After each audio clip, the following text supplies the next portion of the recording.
اللہ تعالیٰ اپنی شان کے مطابق آسمان دنیا پر نزول فرما کر ہر ایک کی مغفرت فرما دیتے ہیں، سوائے مشرک، کینہ بار اور قطع رحمی کرنے والے کے۔ اسی طرح شعب الایمان کی روایت ہے، امام شافعی رحمۃ اللہ علیہ فرماتے ہیں کہ ہم تک یہ بات پہنچی ہے کہ 5 راتوں میں دعاؤں کو قبول کیا جاتا ہے: جمعہ کی رات، عید الاضحیٰ کی رات، عید الفطر کی رات، رجب کی پہلی رات اور شعبان کی 15ویں رات۔ تو پیارے دوستو، آج کی یہ شعبان کی 15ویں کی رات انتہائی ببرکت رات ہے، اور آج اللہ کے حضور ہمارے اعمال پیش ہوں گے، ہمارا رزق لکھا جائے گا، اور کس نے کب مرنا ہے وہ لکھا جائے گا۔ انہی اعمال صالحہ کی غرض سے نبی کریم صلی اللہ علیہ وآلہ وسلم شعبان کا پورا مہینہ روزے رکھتے تھے، تو کیوں نہ ہم بھی اپنے اعمال کو سنوار لیں۔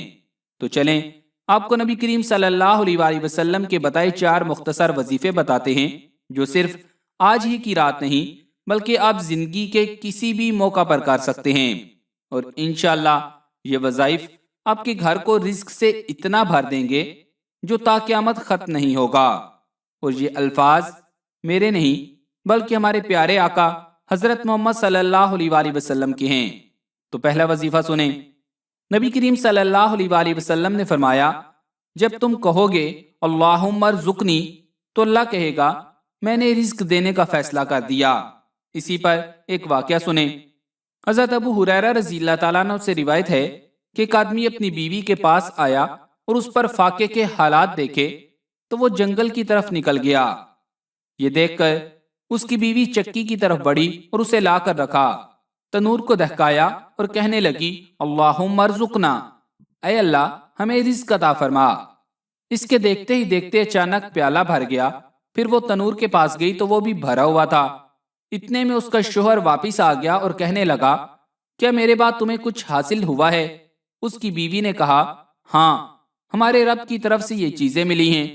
چنانچہ وہ اٹھ کر چکی کے پاس گیا، اس کا پاٹ اٹھا کر دیکھا۔ نبی کریم صلی اللہ علیہ وآلہ وسلم سے جب یہ واقعہ ذکر کیا گیا تو آپ صلی اللہ علیہ وآلہ وسلم نے فرمایا اگر وہ چکی کا پاٹ نہ اٹھاتا تو وہ قیامت تک گھومتی رہتی۔ دوسرا وظیفہ سنیں۔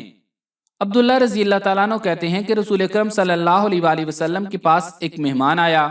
آپ صلی اللہ علیہ وآلہ وسلم نے کھانا لانے کے لیے ایک آدمی کو اپنی ازواج کے پاس بھیجا، لیکن ان میں سے کسی ایک کے پاس بھی کھانا نہ ملا، تو آپ صلی اللہ علیہ وآلہ وسلم نے دعا کی اللہم انی اسألک من فضلک ورحمتک فإنہ لا یملکھا الا انت۔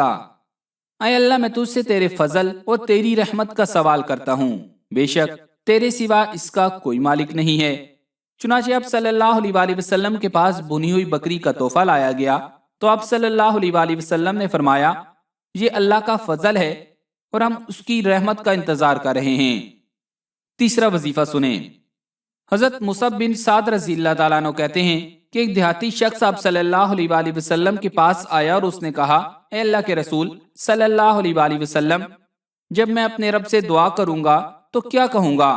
آپ صلی اللہ علیہ وآلہ وسلم نے فرمایا اللہم اغفر لی ورحمنی واہدنی وعافنی وارزقنی، اے اللہ مجھے معاف فرما، مجھ پر رحم فرما، مجھے عافیت دے اور مجھے رزق عطا فرما۔ اس کے بعد آپ صلی اللہ علیہ وآلہ وسلم نے فرمایا یہ چیزیں تمہاری دنیا و آخرت کو جمع کرنے والی ہیں۔ چوتھا وظیفہ سنیں۔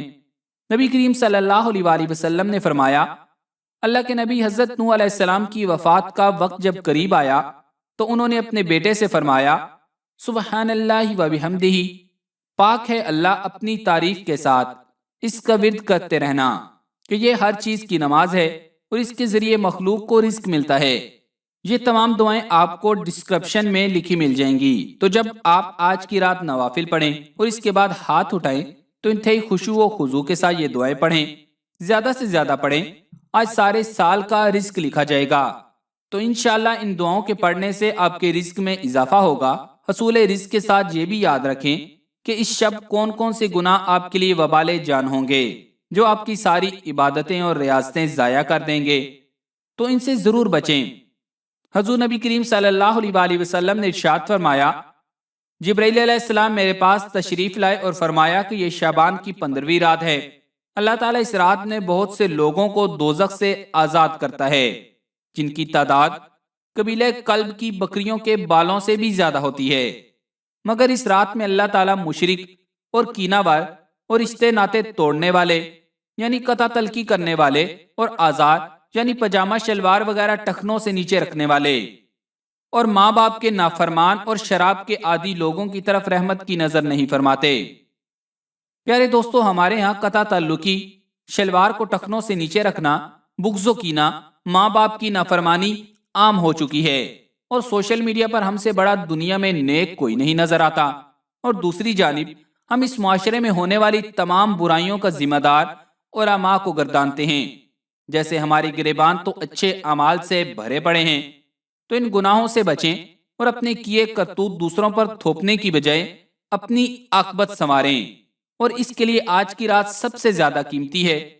اس میں فضول اور لاجانی کام مت کریں، یعنی پٹاخے چلانا، شور شرابہ کرنا وغیرہ، بلکہ زیادہ سے زیادہ اللہ کی عبادت کریں اور اس وقت کو اپنے لیے بھی قیمتی بنائیں اور اپنی آنے والی نسلوں کے لیے بھی قیمتی بنائیں۔ اللہ تعالیٰ سے دعا ہے کہ وہ ہمیں اور آپ کو عمل کرنے کی توفیق نصیب فرمائے، آمین۔